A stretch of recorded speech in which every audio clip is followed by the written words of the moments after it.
imagine like a tea shop in an anime. Like they bring out these fantastic looking tiny little cakes or something. That's literally what they bring. It's bonkers. And then like pretty much anything that you order is top notch. I don't know. It's great. All right. Anyway, quite a tangent. We've gone all the way from a Magneto helmet to this. This might be an extended cut. It has nothing to do with the Ahsoka It's very ridiculous. The 9/11 story. Magneto and 9/11. Yeah. Okay, here's circling back to the 9/11 thing. Did you eat the whole breakfast? Oh yeah. I was just like anxiously like considering my fate and the fate of like everything else that was going on. I'm just sitting here like shoveling food into my mouth, like kind of listening in between like Stained and Alien Ant Farm and like Korn or whatever they were. I don't think they were playing Korn on the Butt Rock station at mainstream, but it was wild. Yeah. I ate all of it, went through all the coffee, finished the rest of my shift, then went back to Scott and, the rest of the day, except for like 1 hour in Major British Writers, was wild. Then there like one girl like started in our class, like started crying, and then one other girl passed out and fell out of her chair. But then they were like, but she like gave blood this morning, like while everything was going on, and that's what, like her blood sugar was super low. She's not, which it doesn't matter. I can totally understand being like, some real shit's going down. Yeah. America's been attacked for the first time since Pearl Harbor, so I can understand fainting, passing out. Totally. There was one dude who was from Des Moines who I was friends with, who was super punk, and he would always wear a leftover crack, the band Leftover Crack, not jacket, but vest. And he had like the back patch on it. His name was Chester. I don't know what his real name was. Cool guy, but I remember him just Chester wasn't his real name. I'm pretty sure Chester was not his real first name. I think it was like Charles or something like that. But anyway, he was outside, like smoking a cigarette, and I was just like, "Just see the news?" And he just goes, "Yeah, it's pretty fucked up, man."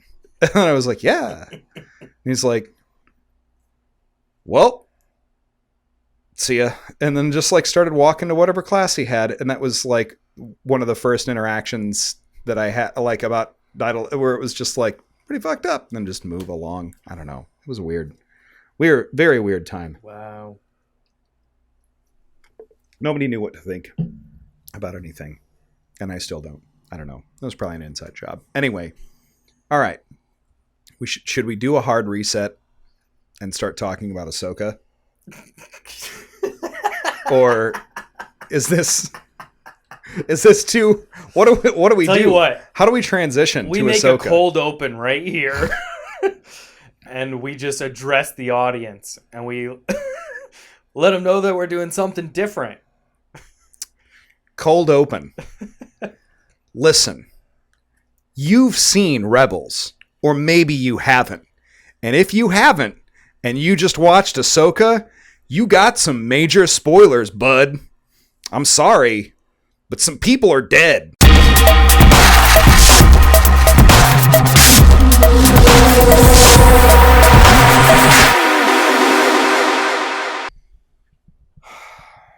Should I hide this if this is going to be on camera? No. I don't know if it matters. I don't know. Sorry. I was just like, I'm going to talk about this. What, are they going to demonetize us? No, but I mean, they couldn't anyway. They would have to just take money from us. They'd have to monetize me.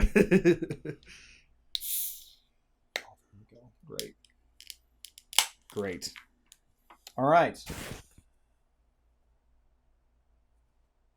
Well, let me know when we're... Oh, we've been recording the whole time. Oh, excellent. Just so that we could start whenever things were working. I don't know if I like this. Everything off. That's fine. That's fine. Juicy Haze IPA. Great. All right. Do you want to open up this bad boy and take a look at it? Oh, do we want to do that first? If you want. Why not? All right. Well, okay. So, yeah, I ordered this. This is coming from the oh shoot, hitting the microphone all the way already. From the X-Men '97 forthcoming show, but this is still a pretty dang comic accurate looking Magneto helmet. I'm just taking it out of the box that it came in. But I had ordered this, and a lot of people got them a while back. I just didn't get mine shipped. Ooh, I got a little bit of crumble on that side. Not, I don't know if that bodes well. But I wanted to open it up here. One, because at some point in the future, if this works, I'm going to, like, Matt Jacobson and I are going to have to do Charles and Magneto. Dude, I love it. It's got to happen. And then as many other... Did you ever see, when I did the live Doomcast, how deep Dave Kilbride went into Hank McCoy? No, but I need to. It's great. He did like full face prosthetics and everything. I mean, he was at like a Kelsey Grammer in X3 level of Hank McCoy. It was pretty impressive. Wow. It was very good. He was into it, and it was ludicrous. I made Perry go as Bishop, and which I didn't force Perry into it, but he was like, "Sure, son." Like he was good with it. So let's see. What do we got? Because the reason I wanted to try this on is I wanted to see if this was going to be too big for my giant head, and it might be, and it'll be super embarrassing. Too big for your giant head? Or too small for my giant head. Sorry. Big for my giant head, just fine. No worries there. This is all display stuff. Oh yeah, I've got leftover padding if it's too big. Yeah, I can deal with that. But you can't really... All right. Just as a initial, there's like some detailing on the inside of this thing. But already, I mean, like, that's super legit. The question is this... Oh, baby. No. Oh. Charles. It's perfect. It's perfect. I shouldn't get too close to this. As a master of magnetism. Oh, yeah. No, this is great. I actually halfway expected this to not even come close at all. It fits perfectly. But yeah, it's actually pretty, like, it does kind of like if I get... I mean, this is not protecting me from any kind of psychic attack. If I get... So, there's supposedly padding in here somewhere. We'll see what that looks like. If it looks like anything. What is this? Anybody who's watched us do anything knows that we're absolutely not adults in any way, shape, or form anyway, so... What the heck? Oh, is it just this? Just 3M pads for you to just like put like right like on a fork? Oh man. Just so it sticks to your head? Yeah, you're gonna need more than that. I feel like I am.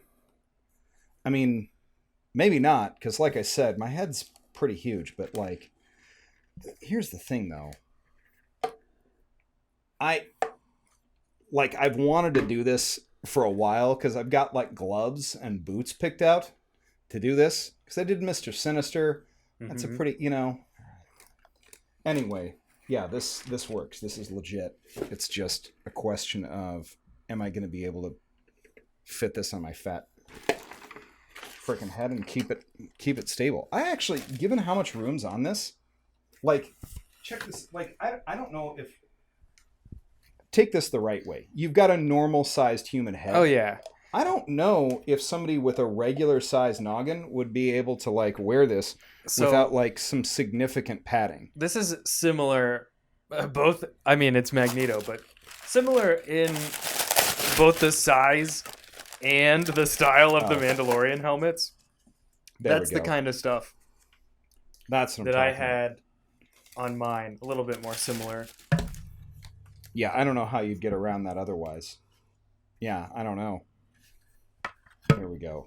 Oh yeah, this is about like how my Mando helmet fit before Where he just feels... putting stuff in.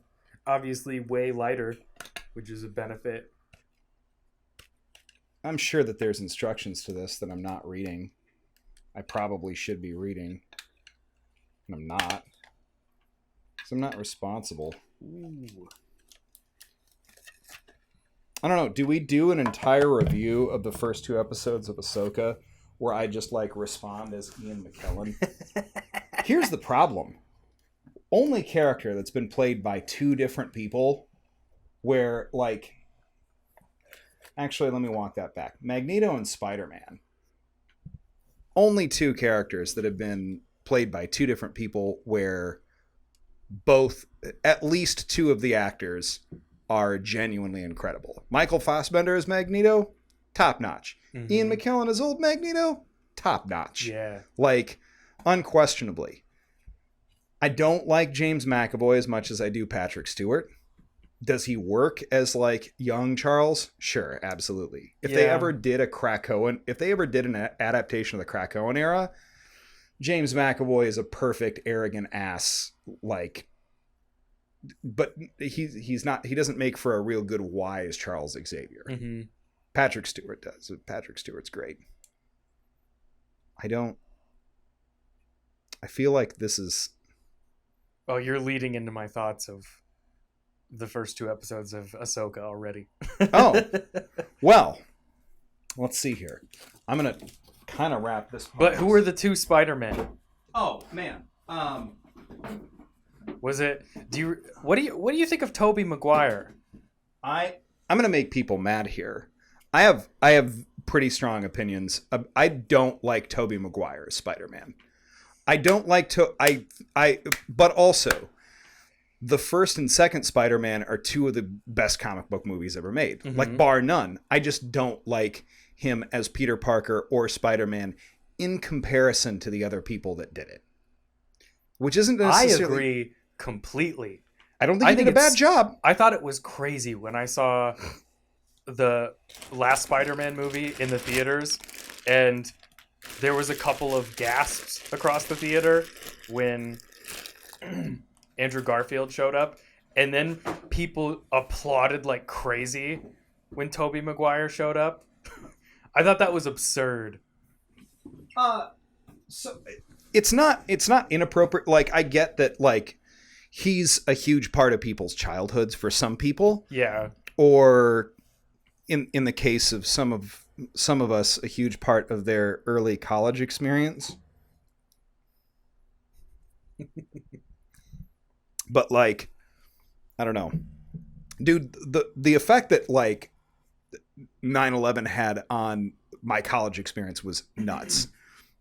I don't mean to just like dive into 9/11, but the fact that like they had to change the Spider-Man poster, right. The fact that there was a credible internet rumor that they were literally changing the title of the sequel of Fellowship of the Ring from the Two Towers to something like different was crazy.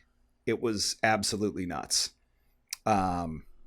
Yeah, it was wild. It was wild to like go outside of the dorms like right after that happened, like on a Tuesday, like after almost every professor except for my major British writers class, like just emailed everyone and they were like, classes are canceled, please, consider. Like Dr. Swan was just like, right, let's discuss this.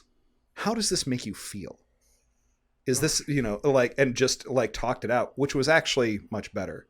But then people hanging out outside and like just like publicly drinking and like talking about what happened. Like there were no rules for like 24 hours where it's like just do whatever you feel like you need to do. I was in 3rd grade and I was faking sick that day. Sorry. And staying home and watching Scooby-Doo and eating a Hot Pocket. That was so this is great, and this should be an episode on its own where we just like talk about like what our experience of 9/11 was.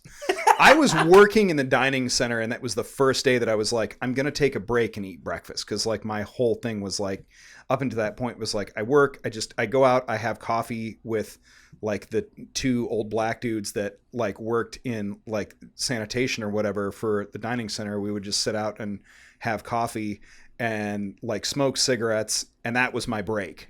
And that day I was like, I'm gonna actually have breakfast. And so I got this giant breakfast, and I was washing dishes in the dining center and at the towers at UNI, and we would like, I went through the line, scooped up like, I remember getting like blueberry pancakes and like syrup, like a bran muffin, yogurt, like scrambled eggs, and I think I got a thing of cereal also, and orange juice and coffee. And then like I sat down and the radio was on, and it was like just their regular, they had like some butt rock station playing new metal all the time. So they like, we hate to interrupt your scheduled alien ant farm, but it looks like the next one of the towers went down. Oh no. They were like, but they were like much more somber. And then they were like, they come back and they're like, it looks like it's actually on fire. It's crazy. They were going the wrong way, I guess. And then like this, at first it was a joke. And then they come back and they're like, one of the twin towers is gone. And then they like interrupted the next song. They were like, the second tower's down. And it was super crazy. And I'm like looking at my breakfast. I'm like, I am going to have to remember all of this stuff that I picked for the rest of my life. And I went back up to my dorm after my thing, and my roommate Scott was like still sleeping upstairs. And I got him up. I was like, dude, did you see this? And like, I just had the news on. It was just like, is that Michael Bay? Like, he genuinely, it was like, is that a movie? I was like, that just fucking happened, dude. Right. He's like, huh. And then just like laid down and rolled over. And we were like, I think it was just like because I literally woke him up out of what was clearly a deep sleep at like 9:30 in the morning. And it was just like, what am I doing? Like, no way to process it. It was wild. I think if that had happened when I was 20, my reaction probably would have been like, that sucks, but what do you want me to do about it? You know? Yeah. Like, I probably would go back to sleep. The wildest part is like, Scott and I had been discussing, like a year and a half before, we were like, you know what we should do? We should join the army. We should join the army and just get our college paid for. 'Cause what's going to happen? It's not like there's going to be a war. Russia's no longer communist, and we don't have to worry about anything. There's not going to be a war. And we were like, both like looked into it, and I think Scott was just like, no. And then they were like, well, you have psoriasis, so we can't take you. And this was in like 1999. They were like, you have psoriasis. Sorry, can't do it. And I was like, oh, bummer. And then like 2 years later, I was like, oh, and then like anybody else that I knew that had done the same thing, that had signed up just so that they could get college paid for, was like, fuck. So, and then and now we're here in the wildly dystopian future, right? 22 years later, dude. Like 7 years ago, I remember telling people, like, you know what? I don't think I would ever join the military, but if we went to war with Russia, like, those guys are fucked up. Like, I would enlist if we went to war with Russia. And then within the last like year and a half, that became a real thing. I'm like, I'm old now, dude. I can't. Yeah. Which is technically true, but also quite a cop out. Well, yes and no, because like Russia's just like, hey, are you a male, even not able-bodied, under the age of 60? Guess what? You are part of the Russian army now, because things are not going well for them. So if it does get to a point where they're just like, we're going to invade Alaska, then it's going to be I don't know how that's going to go for them. Who knows? Who knows? There's a lot of Russians that live in Alaska too. Yeah. I mean, a lot. To a point where, like, I mean, if their excuse for invading Ukraine is like, there's a lot of Russians that live in, Eastern Ukraine. It's basically Russia, right? You've got the same excuse is sitting right there, but also like you've got the same excuse for invading like 5 square blocks of Chicago. If you really want, like, if you wanted to really do that, you could just be like, this is out of place now. We're here. Or like, and I mean, it kind of is, I guess. I'd say they can have those blocks, honestly. Maybe we trade that. They cannot take my annual trip for Blinchikis when I go to the comic book convention. I want to be able to go in there and order my vegetarian potato and cheese. Think about Ukraine, okay? Give them Venchinkis. Just give them... I love... Did I just say a slur, or did I pronounce that correctly? Venchikis? Blinchiki. Yeah, I think it's Blinchikis, and there's Verenchikis, but there's like also... I don't know the technical definition of the different kinds of dumplings, but man, I'll tell you what. If there's any country that is absolutely killing it on dumpling science, it's Russia. And Ukraine, I'm sure. They kind of share aspects of their culture. Poland's very close. Poland had, your not potchkis. What's the Polish one that's amazing? I don't know, but they're potato and pierogies. Oh, okay. Pierogies. I've heard of those. Potato and cheese or onion. Yeah. Nice. But there's Russian. Seriously, the next time you go to Chicago, go to Russian tea time. Okay. And get go prepared to spend money, but rest assured that it is an excellent dining experience, first of all. But get like the afternoon, there's like an afternoon tea set for like 2 that's like $40 or whatever. And you get your own Russian infusion of tea, and then like little, not candies, but like a tray of like several tiers of petit four. Like imagine like a tea shop in an anime. Like they bring out these fantastic looking tiny little cakes or something. That's literally what they bring. It's bonkers. And then like pretty much anything that you order is top notch. I don't know. It's great. All right. Anyway, quite a tangent. We've gone all the way from a Magneto helmet to this. This might be an extended cut. It has nothing to do with the Ahsoka It's very ridiculous. The 9/11 story. Magneto and 9/11. Yeah. Okay, here's circling back to the 9/11 thing. Did you eat the whole breakfast? Oh yeah. I was just like anxiously like considering my fate and the fate of like everything else that was going on. I'm just sitting here like shoveling food into my mouth, like kind of listening in between like Stained and Alien Ant Farm and like Korn or whatever they were. I don't think they were playing Korn on the butt rock station at mainstream, but it was wild. Yeah. I ate all of it, went through all the coffee, finished the rest of my shift, then went back to Scott and, the rest of the day, except for like 1 hour in Major British Writers, was wild. Then there were like one girl like started in our class, like started crying, and then one other girl passed out and fell out of her chair. But then they were like, but she like gave blood this morning, like while everything was going on, and that's what, like, her blood sugar was super low. She's not, which it doesn't matter. I can totally understand being like, some real shit's going down. Yeah. America's been attacked for the first time since Pearl Harbor, so I can understand fainting, passing out. Totally. There was one dude who was from Des Moines I was friends with, who was super punk, and he would always wear a Leftover Crack, the band Leftover Crack, not jacket, but vest. And he had like the back patch on it. His name was Chester. I don't know what his real name was. Cool guy, but I remember him just Chester wasn't his real name. I'm pretty sure Chester was not his real first name. I think it was like Charles or something like that. But anyway, he was outside like smoking a cigarette, and I was just like, just see the news, and he just goes, yeah, it's pretty fucked up, man.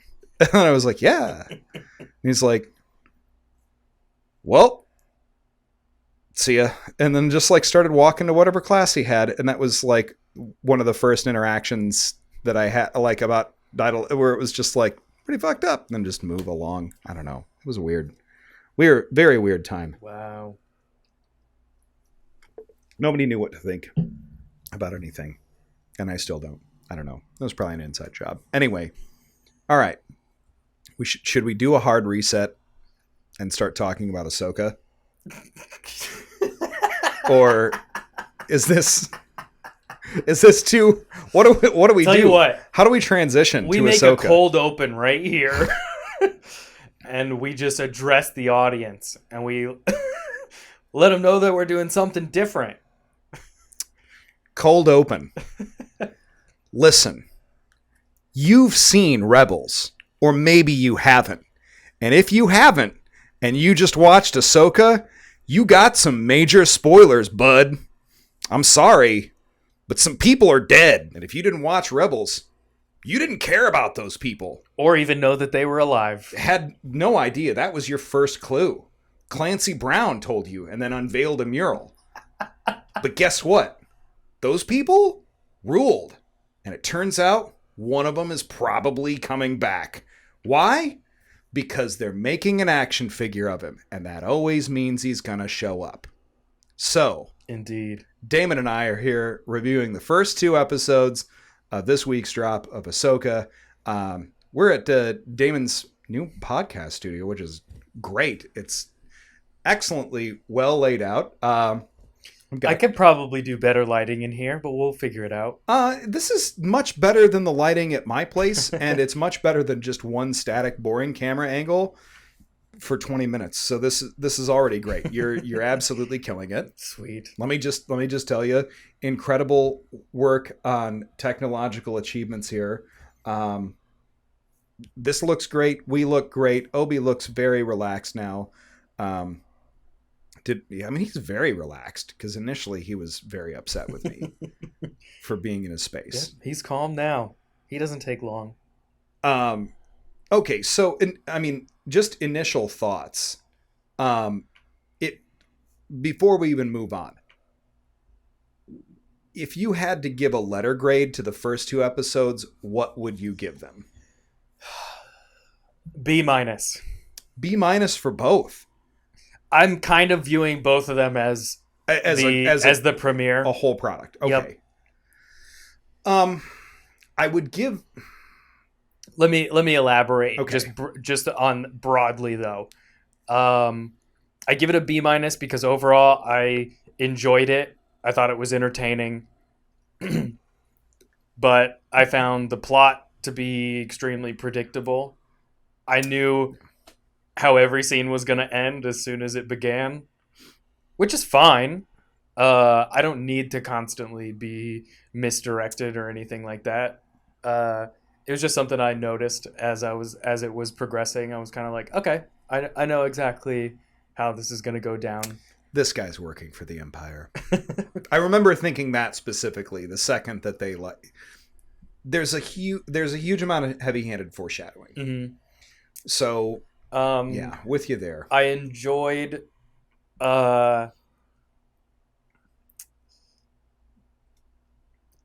some of the characters I really like. Some of them I'm kind of like, oh boy, I feel nervous about this.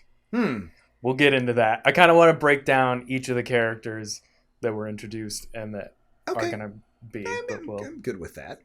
I will say that I was more impressed with the first half of the first episode than I was. So I would, if I had to give the first episode a letter grade, I would give it like an A-, and I would say that as a whole, I'm maybe being more generous, like B+. Weren't no Andor. Right. And it wasn't like Rebels also, like, to be fair to Rebels, because I started viewing it like only this year, and it was always something that like I wanted to watch, but didn't have Disney XD when it was airing originally. So,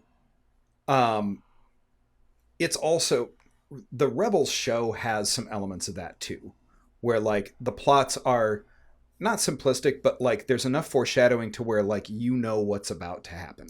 Yeah. And admittedly, I got some big spoilers because although I have watched a good chunk of it, I have not finished season 4. I haven't even gotten through season 3. So like a couple big spoilers there. That said, not stuff that I hadn't, not a lot that I hadn't already gleaned from like other media. Yeah, and just Yeah. spoilers elsewhere. So like I'd figured out like Kanan doesn't make it through. I don't know details on that, so I'm just going to keep watching.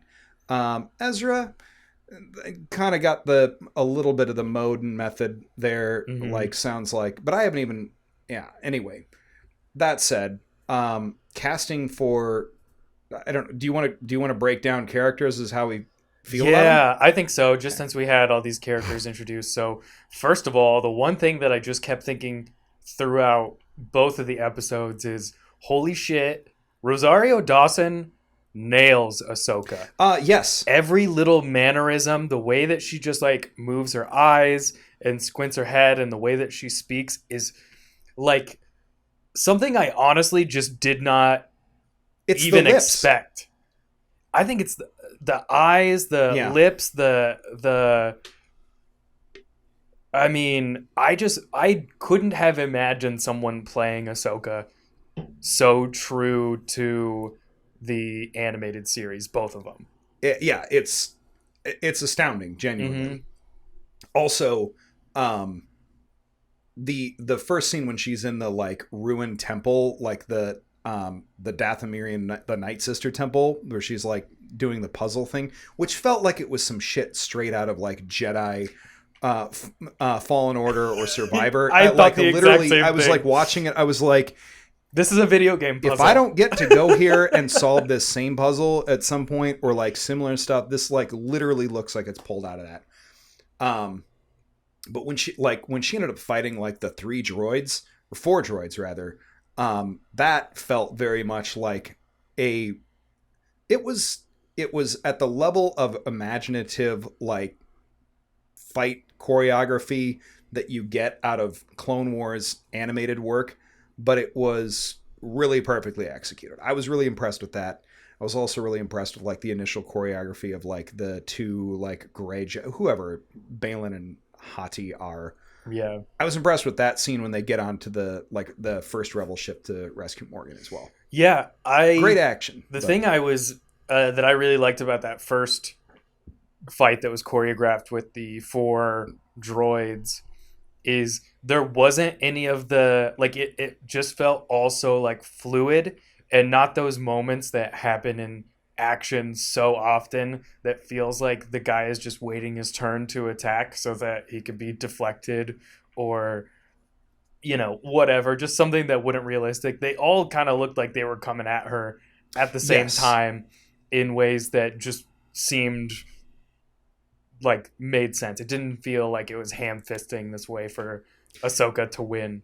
I also loved I really enjoyed the clever like, I'm just going to take 2 of these guys off the board by cutting them into like little Looney Tunes cutout holes for them to fall into, and then I'm going to Jedi jump out of that and take care of the other 2. I thought that was a lot of fun. And if they keep up with like that level of choreography, at the very least, the action stuff, I'm going to be pretty happy with. Because like there were parts of Obi-Wan where I was just like, this is kind of silly. Like even the fight with Vader was sort of like, okay, like I wanted to see this kind of showdown, but like the fight choreography wasn't the part that was cool. But the fight choreography in A New Hope is like also kind of like, because he's bad. Just like, okay, all right, that's terrible. Fight choreography aside, okay, so Ahsoka A+. Oh yeah, does a great job. Way better than I could have imagined. I just couldn't. I honestly, when I found out back when I knew that Ahsoka was going to be cast in The Mandalorian, or that she was going to be in The yeah. Mandalorian, that it was going to be Rosario Dawson. I was like, that's cool, but I am nervous about seeing this character that's always been animated and how they're going to Yeah. translate on screen. I like Rosario Dawson, but I had no clue that she would be this good at it. I Yeah. didn't think anybody could. It's extremely impressive. Yeah. I'm curious to see how we end up feeling about Thrawn when he inevitably shows up. But I mean, so who who do you not like? I really wanted to like Mary Elizabeth Winstead as Hera. Oh man. She seems like a totally different character that looks like Hera. Yeah. Yeah, I'll give you that. I'm a big Mary Elizabeth Winstead fan. Me too. Yeah. Yeah. Hera always felt like the mom character. There's no mom energy from this on-screen version of Hera. She's kind of like a oh shucks. Yeah. I don't really know. It just feels like a different. I'm hoping that as there's more screen time, that's not how it seems. But the whole time I was just like, man, especially in so many scenes where it's like I'm comparing Rosario Dawson doing Ahsoka to Mary Elizabeth Winstead doing Hera, and just feeling like it wasn't like this is where it could be, and then this is where this character is. Yeah, it just didn't feel the same. Sabine is her name? Natasha Lou Bordizzo? I'm actually not really familiar. I don't know the actress. I just remember seeing either. it in the credits and being like, is that her? I thought she was for what I've seen of Sabine, to my, I thought she was fine. I thought she was good.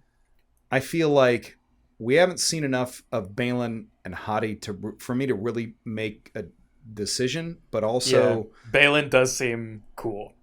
I like the guy. He seems like a very interesting character. I've noticed that like a lot of the technology surrounding these like portals and like anything connected to this distant galaxy, also like the white wolf and the black wolf in the background of the mural and the motif of those two, I wonder, are they connected to that? But also there's a distinct like Nordic or Viking motif, like the writing of like this whatever alien language is inside of that room looks like it looks like runes. It looks specifically like rune stones that like you'd find it, like with the words traveling within like a track, and kind of like having like an interlaced quality to them, although it's like all Star Warsy, but it's undeniable. I mean, just like the Jedi robes are undeniably influenced by like a Japanese obi. Right. So there's connections there, and I don't know what to make of that. Yeah, and I don't remember where I saw this before the show came out, but I do remember some themes of the wolves being brought up in relation to those characters. But spoilers for Rebels. This isn't even really much of a spoiler as much as it is just talking about a theme. But Kanan and Ezra have connections with wolves and wolf themed stuff as well, which is why those wolves were in that motif. Got it. Okay. Because I remember you talking when we were discussing Mando. We were talking about the Purrgil. You were talking about like Ezra's animal connection with Purrgil. So, right on. Okay. That makes sense. I mean, it would be weird to have that in the mural if there wasn't anything established otherwise. Loth wolves. I also love the fact that like the mural itself looked like the animated style, like right. It was a direct like.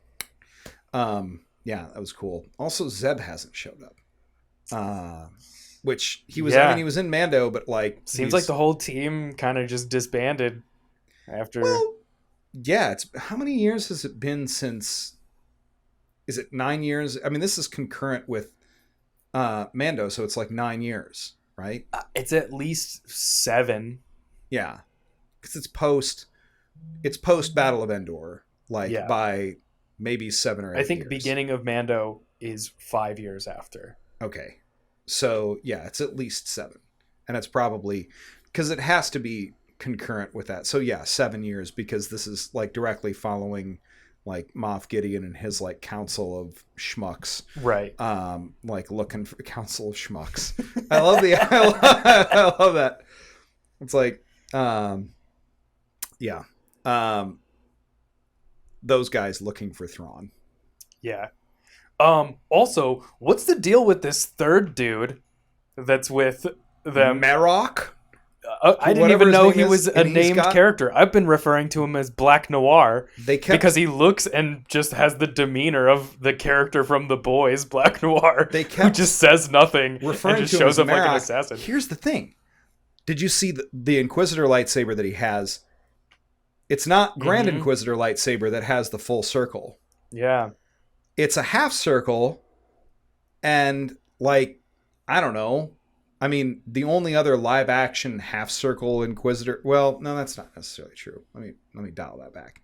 Because there was Reva, but there was also like the other dude with the helmet. I don't remember what his name was. Fifth brother. Yeah, I always having like a difficult time. So like, this is one of the brothers or sisters, and I'm not 100% convinced that that's a dude.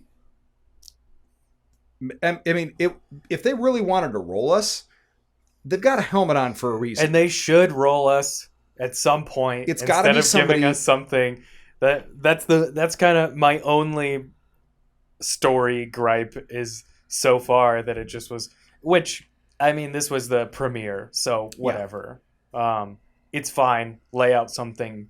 You don't need to throw in a twist on the first episode. I mean, they kind of, at the end of the first episode, where they had Sabine get stabbed, if they had just ended everything right there and they hadn't had 2 episodes, I would have been like, holy shit. Like, I would have been like, wow, they are really going for the gusto here. They're killing like a major character off like right away. But of course, episode 2 is just like, I was in the back to tank for 5 minutes. I'm good. Right. Like, let me go get Star my Wars and not Game of Thrones, so it's not known for killing people off right away, or for not having kind of pretty fantastical ways of healing. Right. Right. I mean, people get killed, but it's like, and maybe you don't even see it coming, but it's not always, like if they don't do it that often. They killed Kenobi right away, but then he just force ghosted himself. There's in the next no real movies. Whatever. Alec Guinness needed that paycheck. He was a classically trained British actor. He was great at what he did. He hated being in Star Wars too. Alec Guinness was not happy that Star Wars took off because he did the first one for a paycheck, and then he was like, "Oh, I've got to do 2 more, I suppose." Like, I mean, it makes for a nice grumpy Kenobi in his old age. He was great. He was genuinely. Have you ever seen Bridge on the River Kwai? Mm-mm.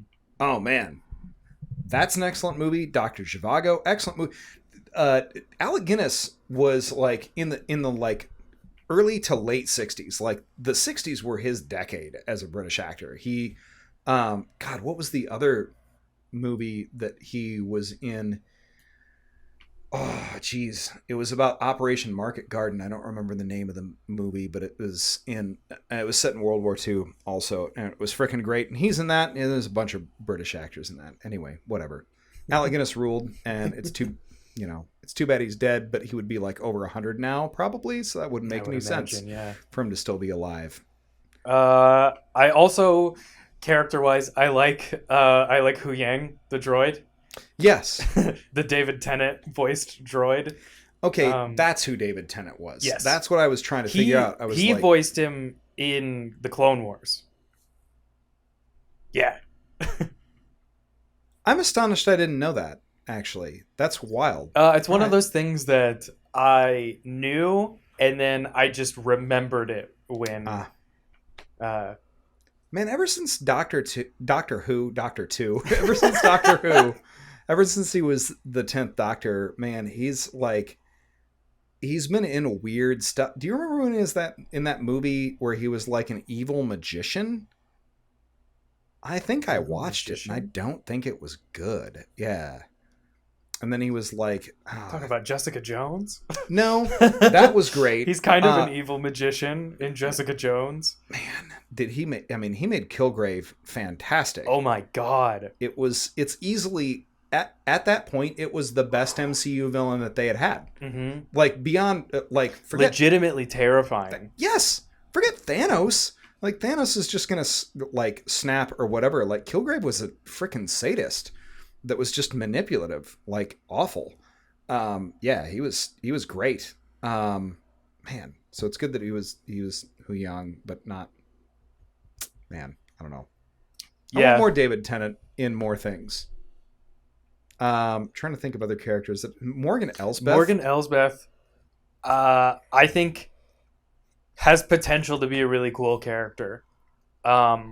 Give me as much of the Night Sisters and the Dathomir witches as you can have. I think that's one of the coolest things that Dave Filoni brought into the Star Wars universe and really expanded upon is like everyone thinks of the Force as the Jedi and the Sith. Two sides of a coin. It's fucking magic, dude.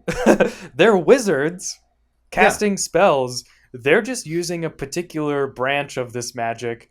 The Clone Wars did a really good job of kind of like tapping into what this might look like in different kind of necks of the galaxy and what different weird little cultures might have access to. Like there was that one planet, I mean, I can't remember what it was, but they were like sort of like an Egyptian aesthetic, and they were like Jar Jar. They loved Jar Jar. Oh yeah, yep. They had a very weird kind of magic, like sorcery type wielding of the Force. The Dathomir witches are essentially necromancers. Yeah. And they're, I mean, like, legitimately terrifying. Like, more so than the Sith. The Sith are just, like, I mean, they aren't even, like, dark wizards or, like, vampires or you know? I mean, it's just like, oh, you want power? Like, I just use the Force to become, like, a pretty scary fascist. Like, yeah. I'm just all about power.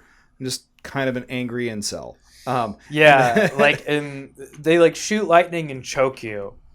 And it's just like beyond that, it's just like, no, I'm just gonna kill my master and take their spot. It's just like, all right, so you've got a Ponzi scheme. I get it. Like, it makes sense. Yeah, they're a very specific cult. So it's it's definitely just I like the idea of expanding into what other types of magic basically exist in this fantasy universe. And the idea that the witches of Dathomir have a connection to a completely different galaxy, that opens up a ton. Which is, I'll tell you what, that's why I was really excited about like Rian Johnson's The Last Jedi. Mm-hmm. And man, I don't know if did you ever look at any of the comments on like, when we were talking about like Mando, when we mentioned like The Last Jedi, I think there was somebody who was like, these two dudes are NPCs, because you can tell they like immediately mention The Last Jedi with positivity, like you can disregard their opinions. Like, okay, that guy can I'm eat sorry. my butt, dude. No, The Last Jedi is actually good. The other, it's the best of the sequel movies. It is an objectively well-made movie. I can understand why I can understand like a person making a case saying, I don't like it because this, and this. That's sure. Okay. But saying this, and this didn't work for me, therefore it was trash. And there shouldn't have been something that followed it of the like, or it's good that J.J. Abrams made a garbage movie. and objectively not like probably the worst out of all of the movies. Yeah. Absolutely. As a it's the sequel, worst. because you were so mad. That's not what should have happened. And that's not how things necessarily work. And I think that we have, like, as like Star Wars fans, Marvel fans are getting there. We're getting pretty fucking toxic, dude. But I mean, DC fans have been there, and I'm like DC forever, but I'm not a DC like cinematic universe guy, so I don't have a dog in this fight. But Star Wars movie fans have been toxic to a point, and need to learn the difference between I don't like it and this was objectively bad, because those are two different things.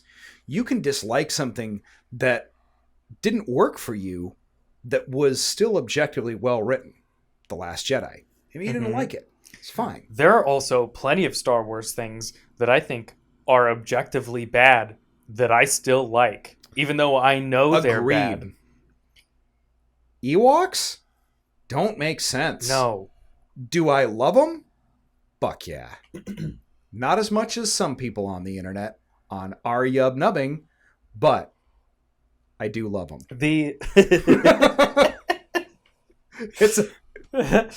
It's got to be. Check it out. Let's go look at free Reddit. Plug for Reddit r/yubnubbing. It's just NSFW. Just you should be aware. The first Star Wars movie. It's objectively bad. There are plenty of like things that you would, if you were to judge it by today's standards, especially the ones that Star Wars fans have. Is it Alderaan or is it Alderaan? What fucking accent is Carrie Fisher supposed to have in this movie? Ooh, buddy. Yeah. If you wanted to really deep dive into like watching Star Wars now and judging it critically from like the same critical perspective that people judge movies with now, oh boy. And there are movies from 1977 that do hold up pretty well. Jaws came out the same week. Jaws absolutely is still objectively a great movie. Yeah. A New Hope is still a great movie only because of what it inspired after it. And I'm going to go ahead and say, as a person who's a Star Wars fan, I'm going to say that at a minimum, 50% of Star Wars media is not good. Yeah. And that's okay. I will go ahead and say that I even like a good majority of that 50% not good Star Wars media. Yeah. The Lego Star Wars games, better than most of the movies. Yes. And that's okay to say. Yes. It's inherently ludicrous. Clone Wars, most of it incredible. Some of it fucking wacky. Return of the Jedi, I would say there's about an hour out of that movie that's fantastic. But there's the rest of the movie that's freaking ludicrous. Yeah. And we still just accept it as being, I don't know, Empire Strikes Back?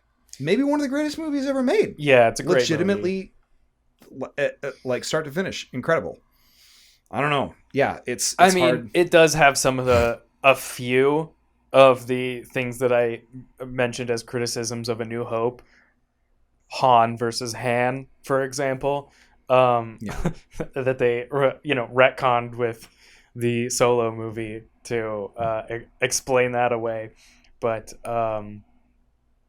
it's a great movie. The themes are great. The logical consistency from beginning to end. But again, it has the Solo movie even was like not an incredible movie, but also was, I think, another movie that was judged too harshly for what it was. One of the better Star Wars movies in general, if we're to rank not all of them. Yeah. If we're being real objective and like really trying to like step back from like our own sacred cows. Yeah. It's better than episodes 1 and 2. There was a really long time where I was like on board with like the whole Brian Posehn early 2000s idea of like the sequels all suck and I hate them and they're terrible. And I don't even think Brian Posehn probably thinks that anymore. Right? Like, I mean, he seems like a guy whose opinions have matured, and so have mine. Like, I was all on board with the original trilogy, but when I really remove myself from that, I'm like, I don't know. These are as good as I thought they were. No, they're not. I mean, some are, some aren't, and that's fine. That's okay. Yeah. You've got to be able to separate from objectively bad and didn't work for me. Mm-hmm. And those two things can be mutually exclusive, and that's okay. It doesn't matter. Yep. Which, actually, coming back to Ahsoka, that's kind of how I view the Hera character so far. Is right now, I don't think it's objectively bad. I don't think that Mary Elizabeth Winstead is bad in this role. It might be hard for someone to play my Star Wars mom in the way that I really want them to. And that's my problem. Yeah. But it's fine to have a different live adaptation that doesn't match up specifically. And also there's plenty of time for this series for me to either warm up to this character or for more of this character to be shown that kind of connects they did me nail and the people casting. For me, I was super stoked when I found out that they had put Mary Elizabeth Winstead in that role. I was super stoked.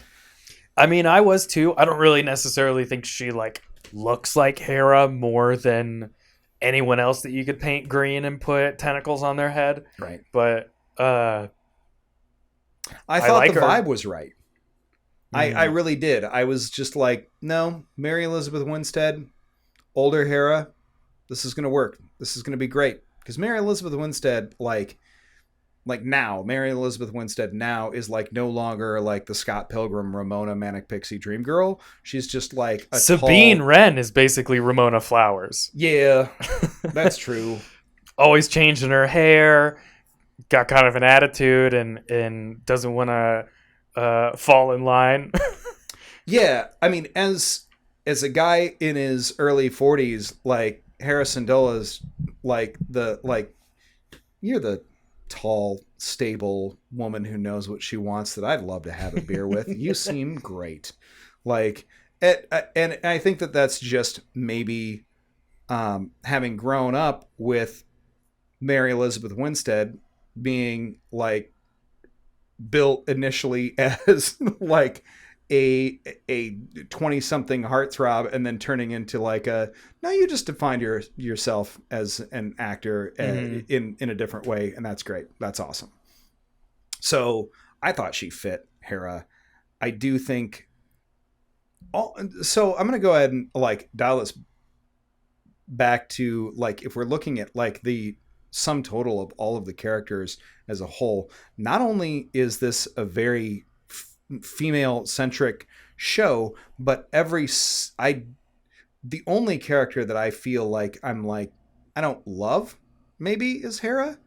I didn't have that much of a problem with her because I feel like she wasn't there involved as much as she could have been also. I don't know if we had enough screen time with her. Yeah. But anybody who's just I want you make a female character that's actually strong, not Why like a aren't Mary any of Sue these- or I don't no, you don't have an excuse at this point. All of the characters that are in this are very well fleshed out, have more screen time than Luke Skywalker and probably has in total. Spent way more time earning it.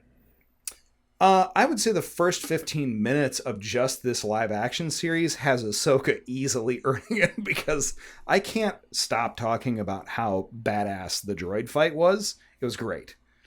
Well, and you single... can't argue. There's no logical argument to make that any of these female characters are Mary Sues of any kind. They didn't stumble into things. No.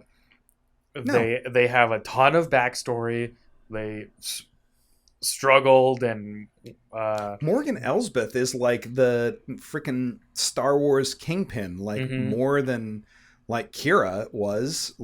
She's was in Kira was in one movie and then a bunch in comics. They had her in a bunch of comics. Who was the dude that they killed with the two knives? It was Paul Bettany. I don't even remember the dude's name. He was supposed to be this big badass, and then I can't even remember his name at all. I don't remember. I don't know. No, that's I um yeah, I feel like she when they were at the shipyards in Corellia and the guy was just like, oh, it's a hyperdrive from a super star destroyer, and then Hera was like, we're not building anything that big. What's that supposed to go to? I was like, oh shit. Like I immediately Yeah, did the math. you And I lied was to the like, wrong fucking person, first right, of all. like you doofus. But when she was like, we're not building anything that big, I started doing the math in my head. I was like, there's a reason this is in the script. Mm-hmm. What in the are they building? Right. I don't even know why I edited myself right there. What the fuck are they building? And it's clearly some ring thing for them to build. Like, is it like a reverse hyperdrive that's just going to open a portal, or are they going to hyperspace out of the Ooh. galaxy? I don't know I don't know what it is, but I assume since it's built as a ring, they're building a portal. That's my thought. I honestly didn't even put any thought into that part of it. I only... She said that there were three hyperdrives. I just mentally went like, oh, she just knows that he's lying and didn't think about what they're actually building with it. Also, hold up. Morgan Elsbeth also was like, the last hyperdrive is in place. And there were 4 of them. Where did they get 4 hyperdrive size super executor class super star destroyer hyperdrives? Because wasn't there, like, if they're talking about like refurbished parts, that's from a 7-year-old super star destroyer, there's one that crashed into the Death Star, which was the executor, right? Where were the other 3? Where did they get the other 3 superstar destroyer hyperdrives is what I'm trying to figure out. There were 3 executor class superstar destroyers in the Empire at the time, which had like, I mean, they also have been operating this facility presumably without much oversight since they're able to do this. There's not much to say that they. So they might have just been manufacturing hyperdrives themselves. Manufacturing it, Fair enough. It also makes me wonder, like, when we get to that point where, like, the remnant of the Empire, which I think we're going to get in this series, is when does the remaining remnant of the Empire flee to Exegol to start building the First Order? And I think we're going to maybe get that at the end of this series or at some point here. I don't know. Yeah. Could be interesting. I'd almost think that they'd have to connect with Thrawn before the concept of the First Order is kind of created, but the audiobook Bloodlines, which is basically centered around Leia, not with much detail. Was it just an audiobook, or is it a Tim Zahn novel, or Claudia Gray, I believe. Gotcha. Okay. I think it's made specifically as an audiobook. Right on. But yeah, that in some part, like really just towards the very end, is just like a group of people who are in the New Republic who are kind of like have been shady actors the whole time. Kind of reveal themselves to be like, did we talk about this in the 3rd season of Mando? Probably. Might have. I've definitely talked about the book before. Because I think when we were talking about that, you were like the guy that collects like all the Imperial memorabilia. Yes, Ransom Casterfo. Yeah. I mean, he genuinely, he was not kind of one of the people trying to build a First Order. He genuinely wanted to take the New Republic and convince everyone that an empire with a Senate underneath it, more kind of consolidating power, basically right form of government, wrong emperor kind of mentality. But he was pretty open about it and wanted to kind of push policy to make it go that way. But there were other people in the political sphere who were more like, let's do some secret shit. The First Order is the thing. and kind of just ends with Leia going like, the fact that this even exists means that the Republic is essentially over and we need to start building a resistance right now, before it was even officially over. So while she knew that they were kind of incognito making a new empire, she was making a new rebellion. Man, I mean, it all always goes back to that, like, that one meme that I think that we shared, just that like every single government in Star Wars is dog shit except for like the Ewoks, the Wookiees, and the Tusken Raiders. Like like it's only like tribal or like ad hoc anarchist governments basically that almost are like real life. The only effect. Yeah, crazy, weird how they get really corrupted and oligarchical. And it's almost really like terrible. Capitalism ruins policy and life for everybody underneath it. Man, that can't be true. Anyways, I'm selling hot sauce. No, we should sell hot sauce at the end of every one of these. Trying to think of final thoughts I have. Clancy Brown, wasted. Clancy Brown is like one of my favorite like bit. Like if he shows up, I'm always like, I'm gonna like this. You know? So, am I correct in my assumption that he's that same character from Rebels that was escaping Lothal, that like had just broken out from being imprisoned with Ezra's parents in the very first season? Yes. Okay. If I were, because I very recently, I'm pretty sure that Azadi is the same person. Gotcha. Names I don't remember, but I also feel like the voice might have been Clancy Brown. I thought so too, but I mean, he looks exactly like that. But also Clancy Brown's like his big bread and butter for the last like decade or so has been voice acting. Mm-hmm. So that would track, but it is kind of perfect that they're just like, hey, also, why don't you just do the live action version of this? We can make you look like him. Grow a beard. Yeah. So I think that's probably true. What are the odds that Din or Bo-Katan shows up in this? What do you think? I think pretty high. I'd be super impressed if they didn't. I would be impressed if they didn't too. But I also feel, based on what happened with the Book of Boba Fett, where we got Mando season 2.5 for like 2 episodes of it, I think we may have I think we're almost, if not 100% certain to see Mon Mothma in this.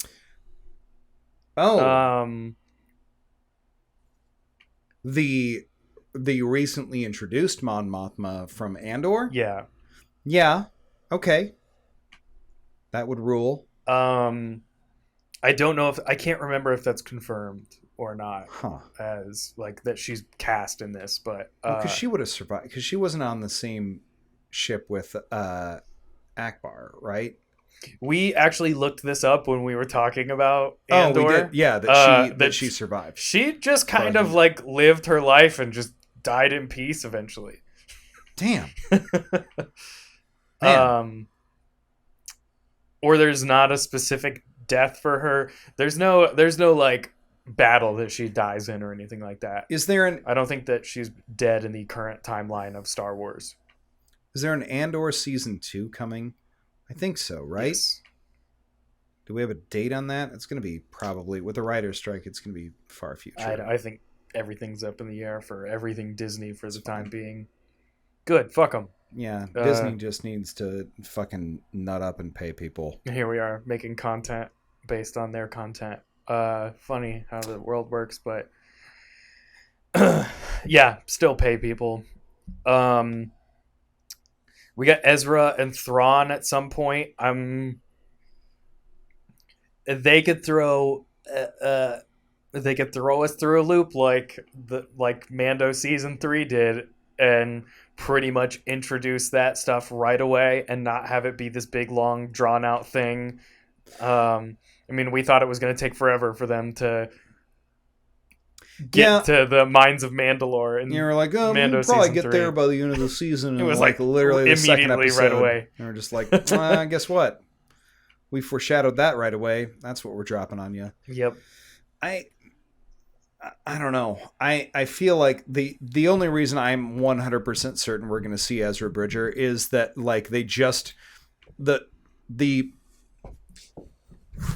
Hasbro HasLab Ghost that you can currently back, which HasLab is just like, hey, these are projects that Hasbro wants to make that we can't probably put on retail because they're way too expensive and huge.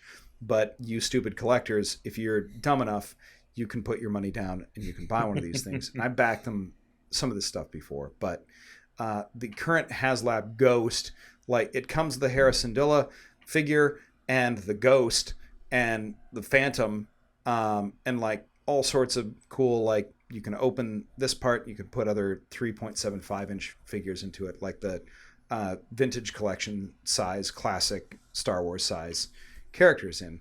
The different tiers that you can unlock. The first one is Ezra Bridger, and they have a different costume for him and a different haircut than what he had in the series, and it's based on the actor model that was in the holobid or whatever, damn it, that Sabine was watching. Right. So it was the same costume with like the gold shoulders, rather than just like the two pips that he has, like what was clearly the close to the end of Rebels. So I'm positive that they wouldn't make the action figure if he's not going to show up. I mean, they wouldn't even bother to probably cast someone. No, right. It would just be like a voice or something. Mm-hmm. Like they would have just gotten the original voice actor. No, he's 100% coming back. And we've already seen like teasers of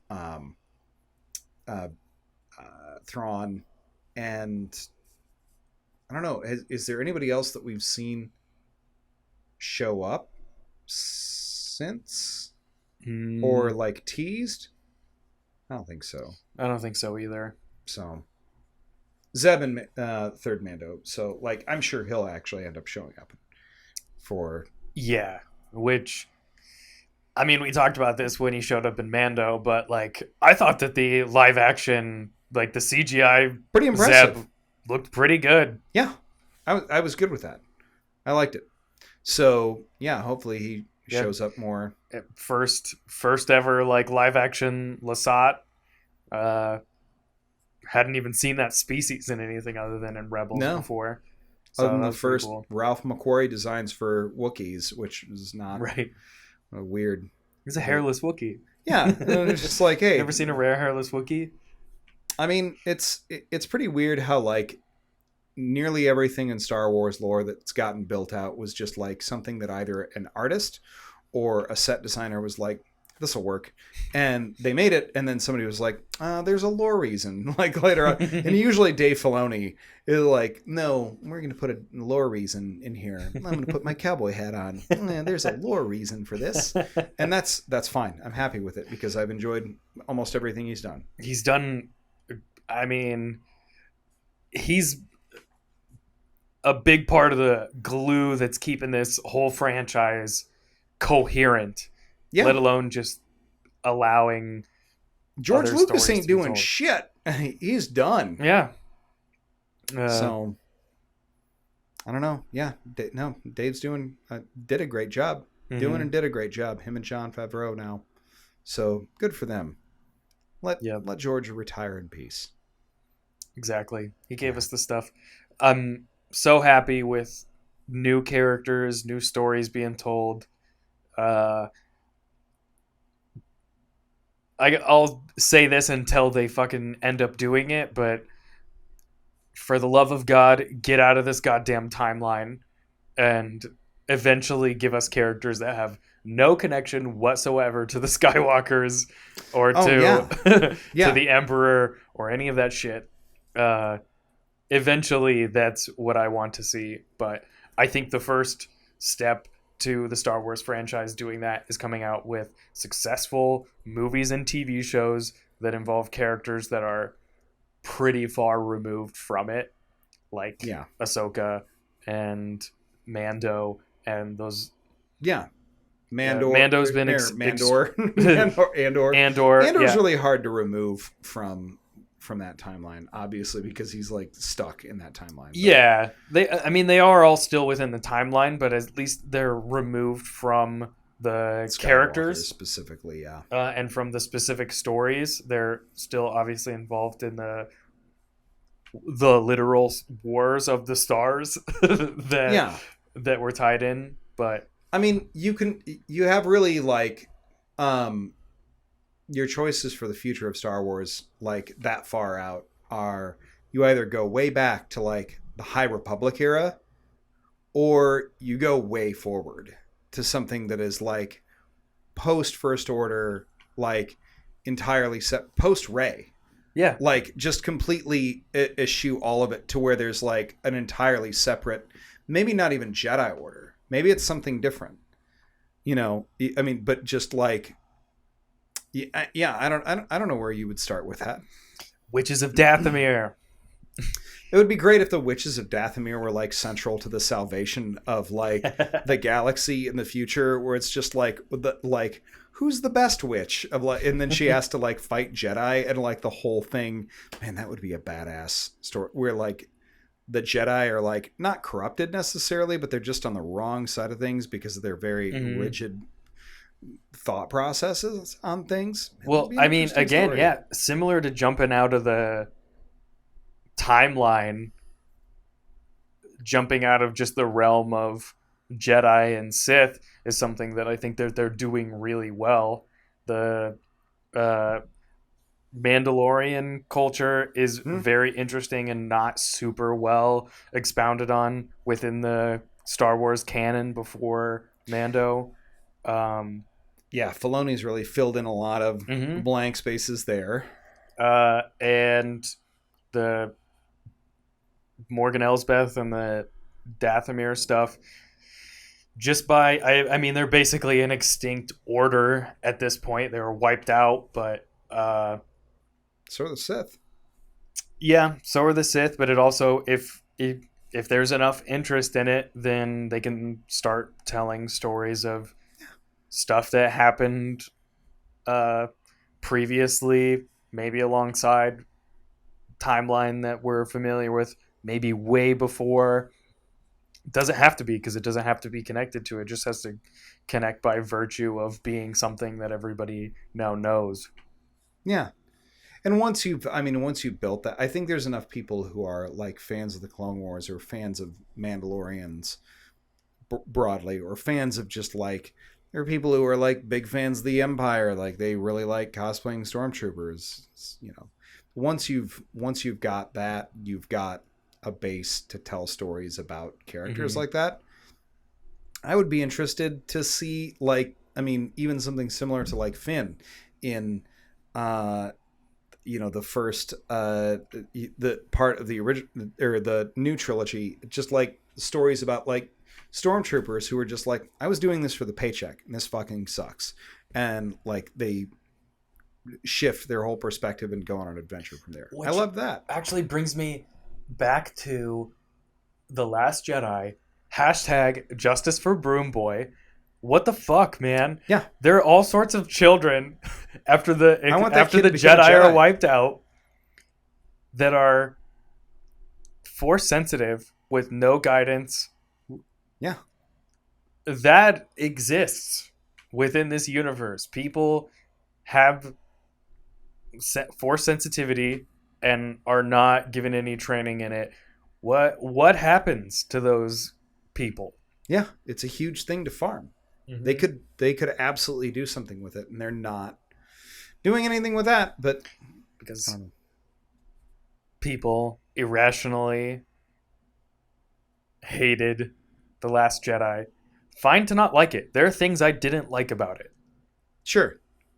But very well done movie. Explored a lot of territory that Star Wars movies previously had not wanted to touch because they were more focused on cashing in on nostalgia and things that people were familiar with, which is what those movies got criticized for.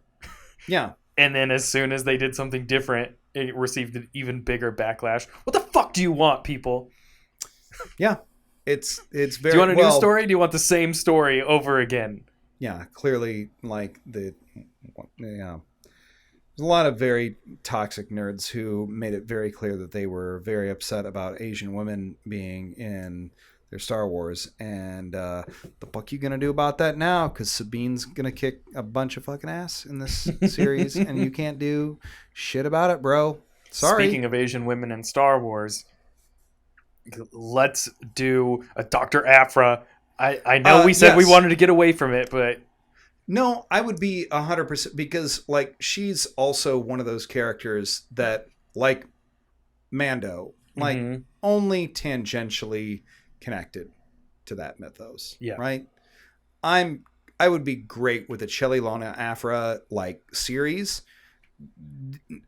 I would have to insist that we turn the collective, like the script has to be written by collectively Alyssa Wong, Cy Spurrier, and Kieran Gillen, the three people who've actually written her in comics. And that's my only criteria.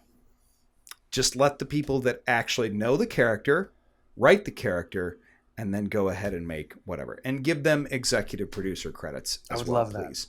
I would be great with that. Go tell like a new story. Go throw in who I don't even know that we've seen her show. God damn it, I don't remember the name.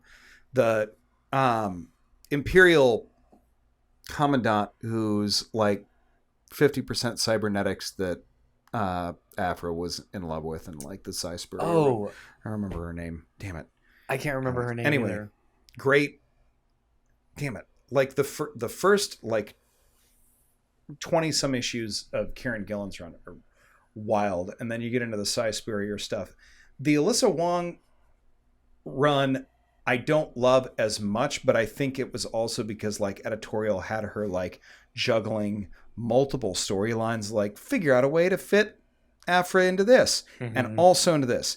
Make sure she's in the War of the Bounty Hunters, but also the Crimson Sun stuff. And I was like, can't deal with all of this. Like, just let Alyssa tell her story. Anyway, have we talked for like 9 hours?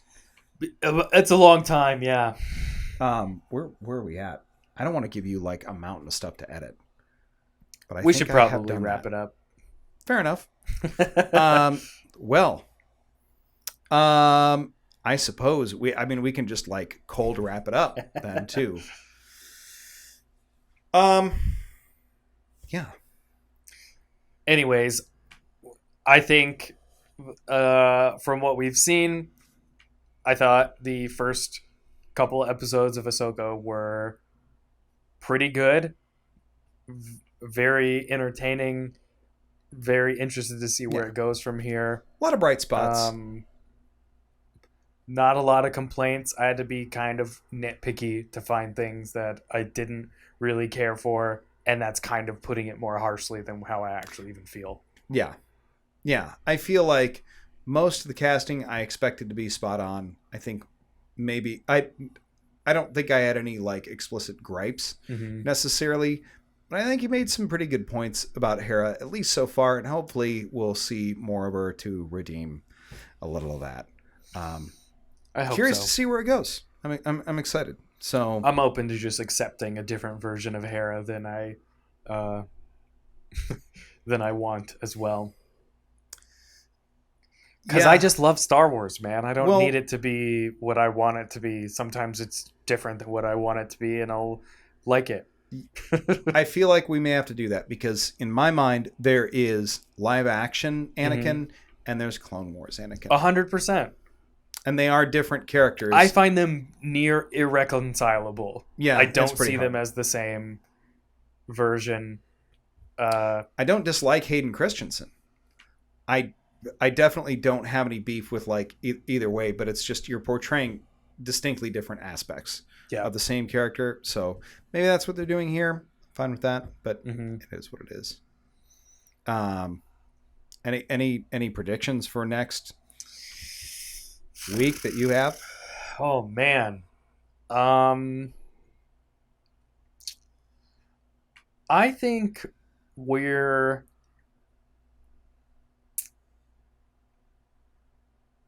You know what? I'm gonna predict that we're introduced to Thrawn next episode, Damn. but So not Ezra yet. we think that they're going to get to it that damn fast. Yeah. They might. Mando did. Mm-hmm. So we'll see. I think we locate Thrawn first, Ezra second, probably not in the next episode. More Chopper next episode, I think, too. I think we're going to see more Chopper. I hope so. I hope I would get to Ezra soon. I don't know. Yeah. I also think they will, before they get Ezra, the rest of the Ghost team will assemble, and Zeb and Hera and all of them will all be together. That'd be dope. I'd be excited for that. I'd be excited to see more Zeb, especially. Mm-hmm. Real CGI heavy. We'll see how that goes. I'm excited. Well, cool. Yeah. All right. Back next week. I don't know how else to wrap this up, but thank you for checking this out. And if you have thoughts or comments, by all means, leave them. Let us know what you thought. Let us know if you agree, disagree. If you absolutely hate The Last Jedi, sorry. Eat my butt. I don't care. He's not going to be as nice about it, but yeah, it's up to you. I think you have issues with women, probably, if you hate The Last Jedi. That's every complaint I've ever heard is purple hair lady bad. It's pretty consistent. Sorry. Anyway. But any other thoughts, let us know. Thanks for watching all of this. Peace. Bye.